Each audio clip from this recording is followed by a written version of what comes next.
अबे उधर। कौन है आप? क्या चाहिए आपको? कहाँ है तेरा मालिक?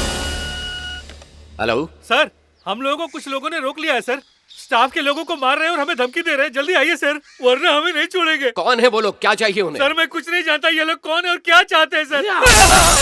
सर हमें बचा लीजिए सर। तुम हो कहाँ? सर जल्दी आइए सर, वरना ये लोग हमें मार डालेंगे सर। ठीक है मैं आता हूँ।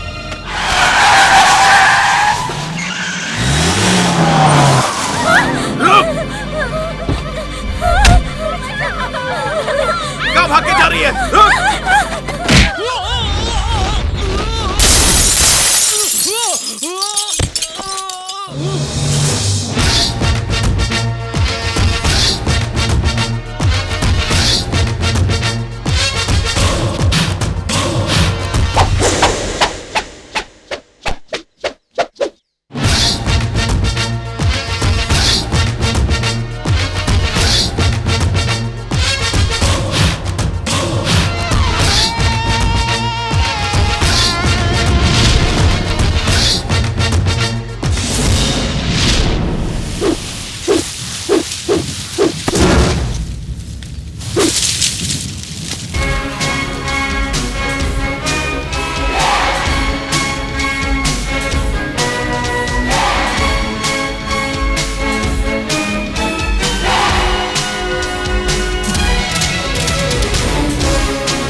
शंकर? हाय सुमित।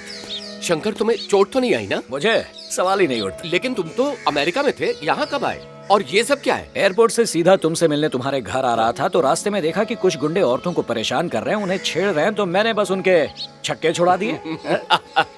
दोस्त आज भी तुम स्लिम ट्रिम ही दिखते हो, है ना? दरअसल जिस तरह मैं मोटा अच्छा नहीं दिखूंगा वैसे ही तुम पतले अच्छे नहीं दिखोगे। मेरा सेंस ऑफ ह्यूमर कमाल का। शुक्रिया। ये मेरी कंपनी के लोग हेलो, हैं। कुछ गुंडे इन्हें रास्ते में रोक कर इनके साथ हाथापाई कर रहे थे, पर तुमने यहाँ आके इन्हें बचा लिया। सर नहीं आते तो हम भी नहीं होते। ये इंडिया आ गए, अब देखना ये क्या करते हैं। अरे हमारी खूबसूरत भाभी गंगा कहीं दिखाई नहीं दे रही। यही है भाई। Madam hello. हेलो गंगा, कहाँ चली गई? यहीं तो थी। मेरी तो जान ही निकाल दी।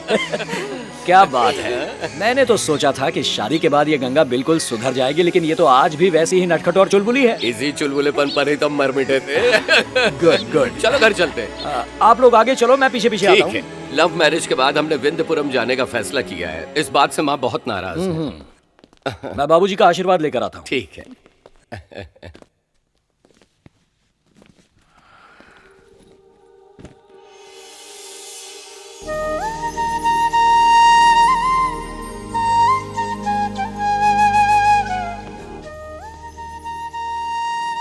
बाबूजी, आज अगर मैं एक कामयाब साइकियाट्रिस्ट हूँ तो उसके पीछे सिर्फ और सिर्फ आप ही का हाथ है।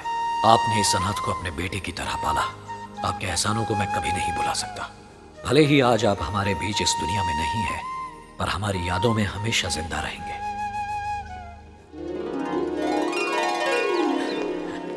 माँ आशीर्वाद दो। जीते रहो बेटा। इतने दिन बाद आया है। लगता है तू तो हमें भूल ही गया था। यहाँ से जाने के बाद एक बार भी तूने फोन नहीं किया। डॉक्टर क्या बन गया, माँ को ही भूल गया। फिक्र मत करो माँ, अब मैं वतन को छोड़कर कहीं नहीं जाऊंगा। यहीं तुम लोगों के साथ रहूंगा और तुम सबका ख्याल रखूंगा। सबका ख्याल तो तू रख सकता है बेटा, पर मेरी परेशानियों को कौन दूर करेगा? तुम्हारी सारी परेशानियां मैं दूर कर दूंगा माँ, फिक्र मत करो। अरे तूने तो मेरी मन की बात पढ़ ली। कैसे बेटा? माँ ये जादूगर है। ये किसी का चेहरा देखकर उसके मन में क्या चल रहा है सब बता सकता है। ये सिर्फ डॉक्टर नहीं है, एक जाना माना माइंड रीडर भी है। अभी पिछले साल ही इसे अमेरिकन गवर्नमेंट ने अवार्ड भी दिया है। बस मैं समझ गई। ये कोई रॉकेट साइंस नहीं है माँ। प्रैक्टिस से कोई भी इसे आसानी से सीख सकता है। वो सब छोड़ो माँ, ये बताओ कि काम के सिलसिले में अगर सुमित विंध्यपुरम जाकर रहता है तो आखिर उसमें क्या प्रॉब्लम है? तू नहीं जानता शंकर, मैंने सोचा था इसकी शादी गायत्री के छोटे भाई की बेटी प्रिया से करके टूटे रिश्तों को फिर से जोड़ लूंगी, पर इसने भी वही किया। अपनी मर्जी से लव मैरिज कर ली। मुझे पता था तू हंसेगा, क्योंकि तू उस घर में रहने वाली गायत्री को नहीं जानता। वो इतनी खतरनाक है कि उस घर में रहने वाले उसके भाई तक डरते हैं। ये वही गंगा को ले जा रहा है और मुझे पूरा यकीन है कि वो गायत्री इससे बदला लेने की पूरी कोशिश पर करेगी। माँ मैं उनके घर नहीं ठहरूंगा। तो फिर कहाँ रहोगे? उस गांव में जो पुरानी हवेली है उसे मैंने खरीद लिया है, मैं वहीं रहूंगा।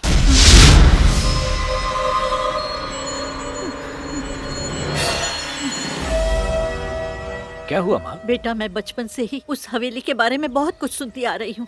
वहाँ जो भी जाता है जिंदा वापस नहीं आता। वो हवेली कई लोगों को निगल चुकी है। उस हवेली को खरीदने की क्या जरूरत थी? माँ मेरे होते हुए तुम्हें सुमित और गंगा की फिक्र करने की कोई जरूरत नहीं। मैं आज ही विंध्यपुरम जाकर तुम्हारे रिश्तेदारों से मिलकर उनसे बात करके उन्हें सब कुछ समझा दूंगा। साथ ही उस हवेली के बारे में पूरी जानकारी भी निकाल लूंगा। उसके बाद तुम ही फैसला करना इन दोनों को वहाँ रहना चाहिए या नहीं। सुनिए सुनिए सुनिए क्या हुआ? किधर? कहाँ कहाँ कहाँ?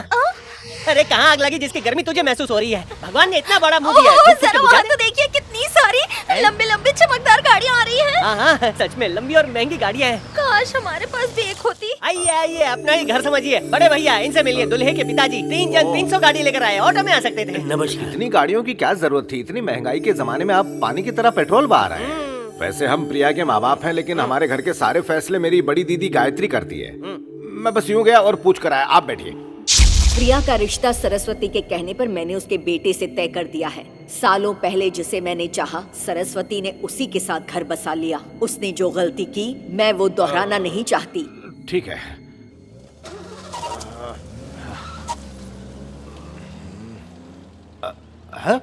अरे सब लोग कहाँ गए? अरे दीदी की भौंपू जैसी आवाज सुन के वो लोग कबूतर की तरह फुर्र हो गए। क्या बात कर रहा है? हमारी शादी को 8 साल हो चुके हैं और इन 8 सालों में सरस्वती काकी के परिवार से आज तक हमें कोई मिलने नहीं आया। अरे वो लोग कभी मिलने नहीं आए तो अच्छा ही है ना। ये सारी जमीन जायदाद हमारे हिस्से आएगी, उसमें हमारे बच्चे कबड्डी खेलेंगे। ए पोपट, ए दुल्हे राजा, फड़फड़ाते हुए आजा।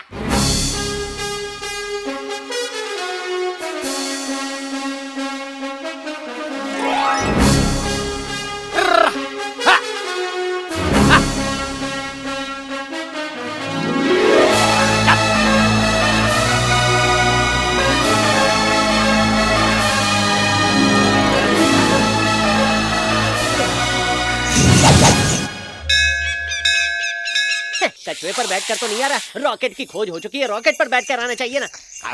ये कौन है? बाबूजी का तबेला समझे क्या जो बैलगाड़ी अंदर घुस रहा है? बैलगाड़ी लेके कौन आ रहा है? ए रोक रे, ए रुक। ए नीचे उतर, ए रुक रुक रुक, ए नीचे उतर, नीचे उतर, ए नीचे, हाँ, नीचे। स्टॉप अरे यार कल के अंधे हैं, वो तो सच में अंधा है, उसको यहाँ क्यों लेके आया? हाँ, नकली वीरप्पन की नो मूंछ नो वाले। नो नो हेलो, कौन है भाई तू जो इन 2 बैलों और एक गधे के साथ धड़धड़ाते हुए अंदर आ गए? रामपुर से मैं कस्तूरी जी का अरे दामाद जी है, खुशी मनाओ, बैंड बजाओ, मिठाई बांटो। मुझे पता नहीं था आसमान में बैलगाड़ी भी उड़ती है। अच्छा हुआ लेकर आए हैं। देखिए जनाब, मैं आपका दामाद अरे नहीं वो हूँ। तो मालूम है, लेकिन हमको ये भी मालूम है कि तुम ही हमारे दामाद बनोगे। मजाक कर रहे हैं हाँ? मैं आपका दामाद नहीं हूँ, दरअसल मैं आपका होने वाले दामाद जी हम जानते हैं। ओहो, लगता है इन सबकी अकल घुटने में है। देखिए, मैं सुमित का दोस्त हूँ और मेरा नाम है शंकर। उस दिन आपको पूरी बात बताने से पहले ही फोन कट गया था। रोड कॉन्ट्रैक्ट के काम से मेरा बेटा यहाँ आने वाला है। वो आपके यहाँ रहने से शर्मा रहा है। वो बहाने बना सकता है, उसकी बातों में मत आइएगा। 1 हफ्ते पहले ही सरस्वती जी ने मेरी बहन को ये बातें बता दी थी, इसलिए हम सब जानते हैं कि तुम एकदम झूठ बोल रहे हो। इस वक्त वो प्रिया को अपने साथ लेकर मंदिर गई है। भेजे में घुसी बात, हमें तुम्हारी सारी कुंडली पता। अच्छा, तो ये बात है। और नहीं तो क्या, दाल भात है। फोड़ो रे पटाखे।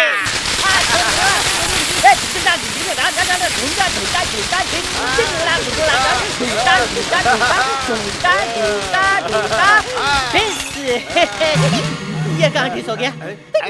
अरे यार भंगिनी भी गायब हो गई। माफ कीजिए, मुझे पटाखों से डर लगता है। मुझे भी। मेरा पटाखा फूट गया क्या? आपको देखकर कुछ अलग ही फीलिंग आ रही है। आपको देखकर मुझे मेरे भैया की याद आ गई। तो ये दोनों यहाँ पर है? अरे लुका छुपी खेल रहे हो क्या? दामाद बाबू, हाँ? इसका कच्चा पक्का दोनों लाइसेंस मेरे पास है। मेरी कुंडली में मंगल है, फिर भी ये मंगल कन्या मेरे पास है। होली के बाद दिवाली भी चली गई, लेकिन हमारे आंगन में फुलझड़ी जलाने वाला नन्ना मुन्ना नहीं अरे आया। रे रे रे। सुमन की गोद 8 साल से सुनी है। आपके पास दिमाग पढ़ने वाली एक्सरे मशीन है क्या दामाद जी? क्या है? आपको तो फिल्मों में हीरोइन होना चाहिए। Scene cut. ये अभी भी हीरोइन है, पर मेरे पिक्चर की। दामाद जी, अब सारी बातें बाहर ही करेंगे, थोड़ी गुफ्तगू अंदर भी कर लीजिए। आइए। बाय। मैंने जिसके आने की खुशी में सस्ते वाले पटाखे फोड़े, वो तो पति पत्नी के बीच में महंगी मिसाइल छोड़ रहा है। मेरी मर्जी। दामाद जी मेरी चुप बात रहिए। सुनिए। बैलगाड़ी से आए हैं, थक गए होंगे, इसलिए गुसल खाने में जाके गुफ्तगू कीजिए। क्या हो गया? बड़े भैया, इसका रिटर्न टिकट निकालो। लेकिन क्यों? अपनी किडनी बेचकर इसके टिकट के पैसे दूंगा। अगर ये घर में आ गया ना, तो हम सबको घर के बाहर निकलना पड़ेगा कटोरा अबे लेके। चुप कर मनूस। मनुष्य तो वो है। अब क्यों बुला रहा है? हे ऊपर वाले, तू इसको बुला ले। तुम ये नहीं चाहते कि मैं यहाँ पर रहूं, है ना? यहाँ आते हुए रास्ते में विंध्यपुरम हवेली के बारे में मैंने बहुत लोगों से पूछताछ की, पर किसी ने कुछ नहीं बताया। हाँ तो अगर तुम मुझे विंध्यपुरम हवेली पहुँचा दोगे तो मैं यहाँ पर नहीं रहूंगा, वरना क्या? यहीं रहूंगा। ठीक है, ले जाऊंगा, लेकिन एक वादा करो, बात से मुकर तो नहीं जाओगे? चाहो तो आजमा सकते हो। आजमा खराब हो गया है क्या? जो तुमको आजमाऊंगा। ए अंदर जा, मेकअप कर। जाती हूँ।